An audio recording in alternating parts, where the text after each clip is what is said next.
Thank you, Ron. Our next speaker tonight is a man who requires some introduction. You may not have ever seen him before, but you've probably heard something about the recluse from Florida Federal. Let's have a warm round of applause for the ghost of the Tampa office, Mr. Harold Neas.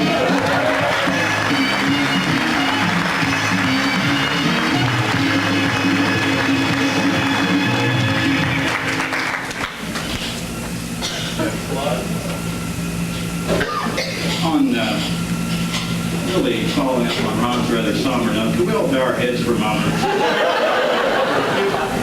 And meditate for a few moments on thoughts of Thanksgiving and compassion. Would you all join in? Thinking about thoughts of Thanksgiving, think about how fortunate we are to be citizens of this free land, free men, free women, residents of this great state of Florida, and privileged to live in this great area. You might think of Martin Luther King. If he were here tonight with us, he might share some thoughts on this momentous occasion, such as free at last, free at last.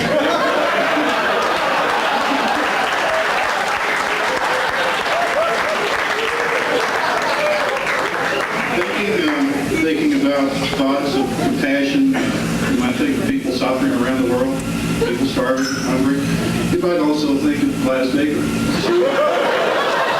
Starting June 1, 1985, Gladys will have Harry 24 hours a day.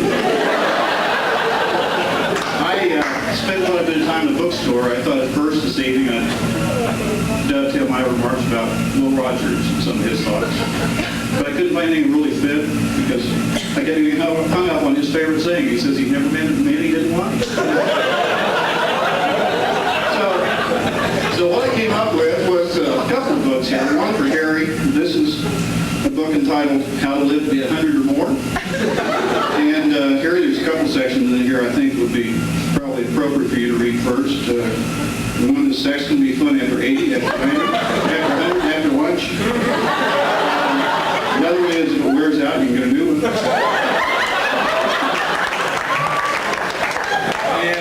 And I really feel that Gladys is the one that's sort of the unsung hero in this momentous occasion here. Gladys has really supported Harry over all these years.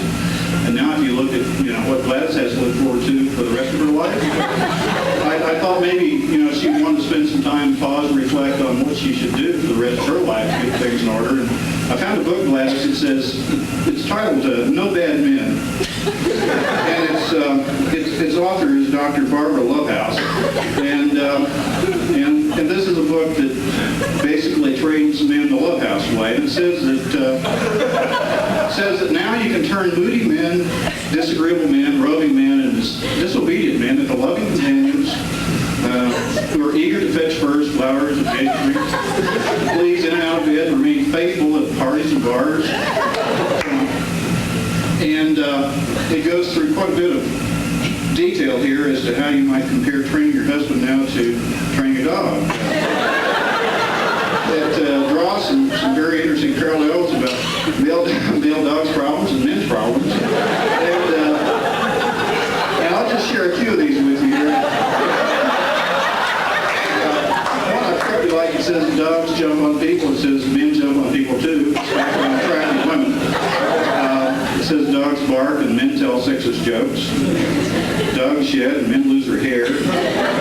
Dogs are mean to cats and men are mean to women.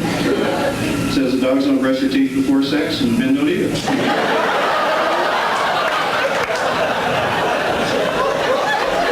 After we get through that comparison, it kind of gets into the 10 most common mistakes you might make in trying to train Harry. And one is you're kind of stuck with, and that's picking the wrong breed. And then in wrapping up, there's 50 reasons to leave him. If you can't treat him, you should leave him. And I won't go through these 50, but one that I kind of like here was number 41. It says, as the two of you drive past a motel, he points and says, remember the great night we spent there? And you don't.